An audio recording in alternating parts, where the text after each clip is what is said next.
2016, and it is QuakeWorld Day. I don't want to say finally, but finally. I've been looking forward to this for such a long time, ever since it was announced. And we've got so many amazing players here from all over. I think throughout the course of the day, we'll have an opportunity to talk to some of them. They're already, playing in some matches here. We're getting round 1 in here, but yeah, we should talk at least a few seconds before we get into it about this amazing event. I mean, as you mentioned, you said finally, and for those of you at home who may not be aware, I think this is the first time we've actually had a dedicated, legitimate kind of just QuakeWorld, pure QuakeWorld tournament, basically. Right. I mean, it's featured previously. It's like the Quad Damage tournament as kind of like a multi-discipline sort of thing. But right now, we actually have actual QuakeWorld players who've flown all the way from Europe and other places like Brazil as well, all over the place, to come here for their share of $25,000, which is a super Europe, big deal. North America, Canada, Australia, everywhere. Yeah. And we have well, the guy that everyone wants to see as well, which is Milton, who has such a reputation in the QuakeWorld community, but a lot of other people won't know exactly who he is, and hopefully we can help you get to know some of these QuakeWorld players. Although I do think we are quickly starting a match off. So yeah, so these guys have started like right at the top of the hour. These guys are super, super punctual. Right now we've got USA and Canada, Blood Dog and Bogo Joker playing up against some guys who play a bit of Quake Live. This is actually technically an open tournament, but we're going to be keeping a lot of the focus today, of course, on the guys who have spent a lot of time, a lot of effort getting into this game, getting into the country in order to make it to this event today. Yeah, and as you may be aware, if you are Quake fans, Quake Live fans, this is a rather familiar map. It is Blood Run, and actually this was its origin, as was Aerowalk in QuakeWorld, in Quake 1. So we're seeing the quad damage, which is, of course, going to spawn every minute. Oh, no, actually 2 minutes. Or is it a minute? I think it's 60 seconds. Which one are we using? Should be 60. 60 seconds. Okay, that's good. That's how we like it. The carnage, the carnage of QuakeWorld. That's how it... Well, I mean, it's on the screen right now. The weapons are incredibly powerful. It is actually 4 times damage as well. Right. So your LG is doing 120 damage per cell. So that's quite a lot of damage. Yeah. And as you can tell, we've got 160 to 0, so I think Code is just getting warmed up here, and I think USA and Canada are getting warmed up as well. We had a huge tournament between these guys. It's like as soon as they walked in the door, they set up their computers and started playing. And actually, I want to give a huge shout-out to Sudden Death TV member Andy, who ran a very long tournament yesterday. I kind of plugged my ears and covered my eyes. I wanted to keep a lot of surprises for today, but the players got right into it. Andy streamed it all day. So he streamed it from, where does he live? He lives in Sweden. Yeah, he streamed it from there. A LAN tournament streamed remotely. Yep. Now we're going to take over here a little bit, but Andy did an amazing job. And the players themselves are very self-organizing, and they are so excited to be playing together on LAN. Although, interestingly, Milton didn't play in the 1v1 tournament. A lot of people wanted to see him play. Yeah, but no, I think that's very interesting. I think there is some incentive for some of these guys to keep some secrets before today. And it's really funny with Milton, actually, because he is a player that he can get nervous. And it's so funny as well because of the style of play that he has. His aim looks very, very twitchy. And so you don't expect to see, let's say, the best shaft accuracy or the best lightning gun accuracy from Milton. You won't see that. But the point is that he hits the shots. He somehow finds he has the perfect movement. He's very smart with positioning, and he will always manage to make it look really, really good, despite it initially looking very chaotic. Absolutely. So he's going to be a very interesting player to watch as things progress. But of course, also, as you mentioned, we have basically a lot of people who are in Sudden Death or come from that community and that clan. People like BPS, like Locust, like Carapace. So a lot of these players at some point been on that team. And they're here to play, and they've been practicing for this for 6 months. They've been preparing. 6 months. It could be said that they've been preparing for 20 years. But here we go, guys. It's going to be Aerowalk here for map 2. And again, this is round 1. I think this is going to be a little bit more than a warm-up, but not much more. Yeah, absolutely. And Aerowalk is just ridiculous. I mean, most of the maps are quite ridiculous. Aerowalk is already a small map for 2 players, and we have 4 players and a quad damage. So yep. A quad damage that spawns right at the beginning, so we've got Blood Dog running away with it with yellow armor and rockets already, taking that rocket launcher and the quad to take over red armor, but also smoking at everybody, still trying to hold back over at the grenade launcher. So he should be going on a bit of a run here, honestly. And it's actually kind of rare to get out of the quad alive with weapons and armor. Yeah. So Blood Dog's got a lot of advantage to work with. Meanwhile, Bogo Joker's going to be holding down the red armor room, a very important room. Almost as important, actually I think in QuakeWorld it is more important here than in any other game that has had our Aerowalk, which is every Quake, really. Yeah, and the funny thing with the quad damage as well is just the fact that if you, as you say, you actually can get it out, the rockets have so much splash damage, and with the 4 times damage, all of a sudden you can just, if you have the armor, you can kind of stand in the middle of the map, constantly spawn fragging. If you know how to do it, you can just kill everyone 4 times over, and that's fairly common. And oh god, Blood get straight in there. And they both get spawns very directly there, so a very quick 4 for there for Blood Dog, and yeah, I'm sure he's going to be enjoying this match a bit. I would say that these guys are warming up again, but I have to remember that yesterday, you know, from like the moment that they sat down to like 2 in the morning, they were playing. Yeah. So very similar to the Doom anniversary tournament we had here a few years back. These guys are so excited to be here, so excited to play on LAN. Low ping is great. Also being able to meet face to face and yell at each other is another bonus. Yeah, and so yeah. The low ping thing is actually a big deal, especially with people like Blood Dog, because the most active community in QuakeWorld is in Europe, and Blood Dog's a guy that always joins the 4-on-4 mixes over in Europe, and he's always playing with a very high ping. So this is particularly sweet for him.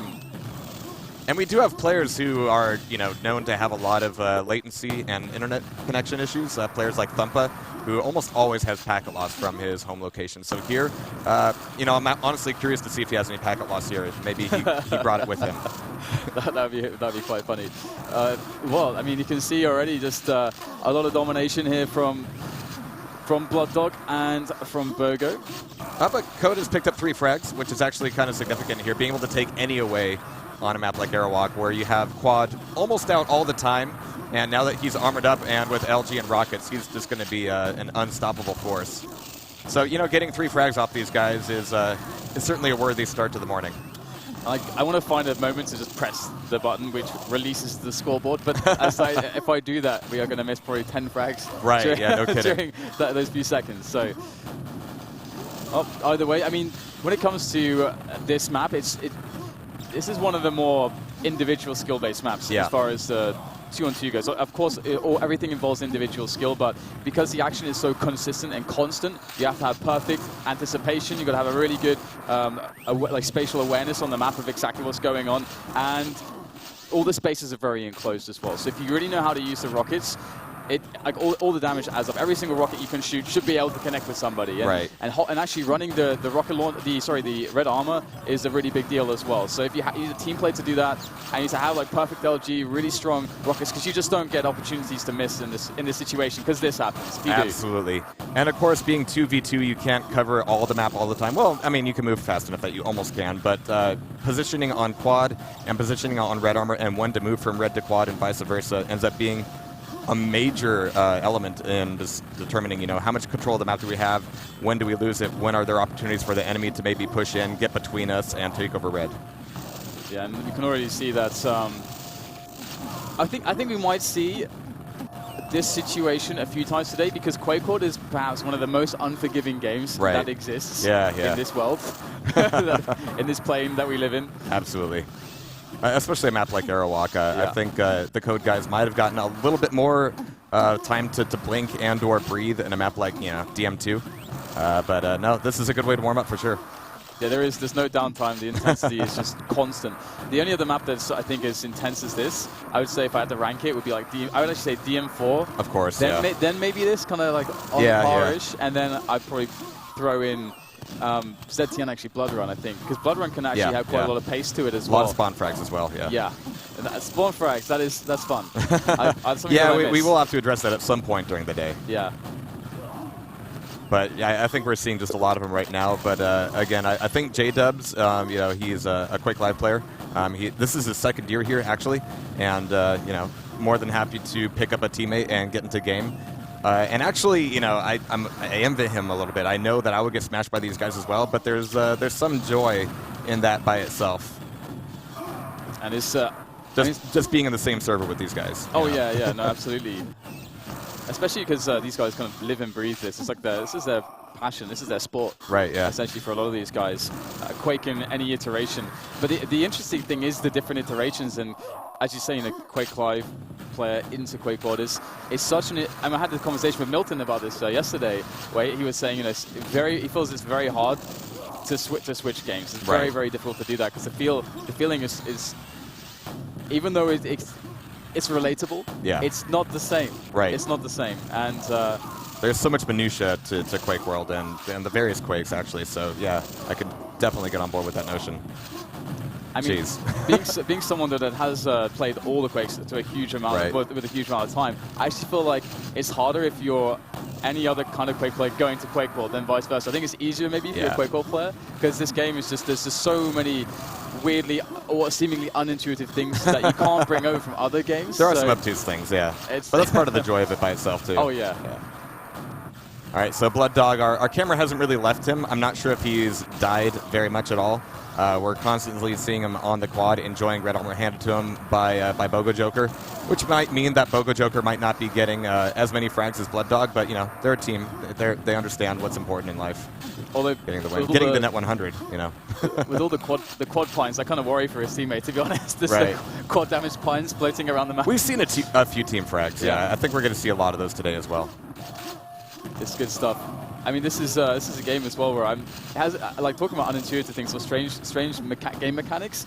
There's some ones that they're actually like really genius. Like for example, there's if you discharge, if you shoot your lightning gun in the water, proportional to how many cells you have, it has like a weird kind of catch-all, like anything in your vision basically will just explode. And we have relatively little water in this map pool. We're playing the Big 5 here. We don't have the M3. So we're missing a few opportunities to see that in action. But no, these are maps that have been around for forever, just about. The only non-stock maps, of course, are Blood Run and Aerowalk, like we have here.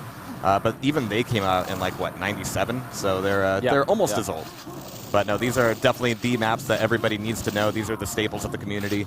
And there's not really a better map pool for a 20th anniversary tournament. Oh, no, absolutely. This is the way it has to be done.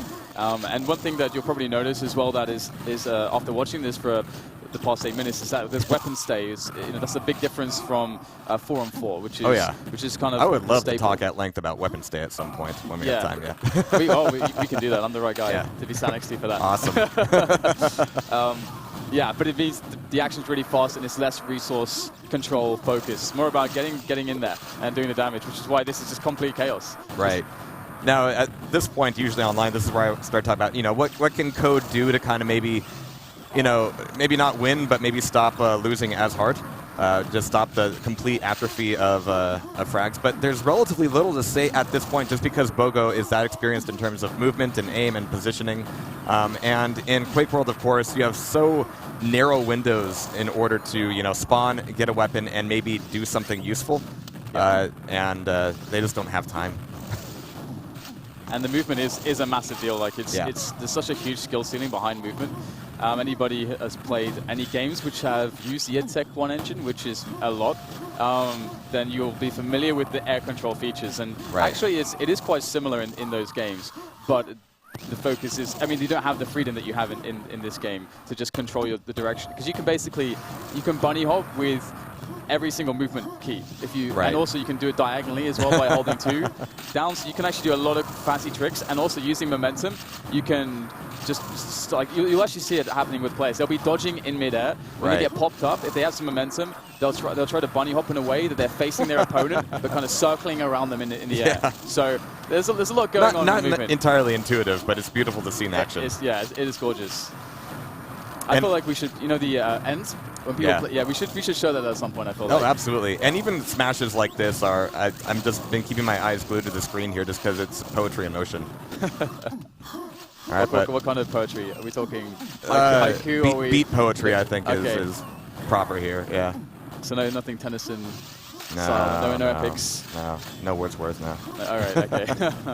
All right, but there we have it. I think that was the second map as well. It was a very quick 20 minutes. I'm sure that for Dewey and and J-Dubs, it felt a little bit longer. It might have felt like an eternity in hell, but they made it through. The funny thing is that I didn't even get an opportunity to explain or build up this idea that you guys are going to see a lot of frags in the hundreds. Yeah. And there you go. But so I think as we get through the bracket, we're going to start seeing a lot of rather tight matches. Yeah. Over the course of the summer, Tasty Spleen has been running events. Sudden Death has been running events. QuakeCon has been running events, all in preparation for this.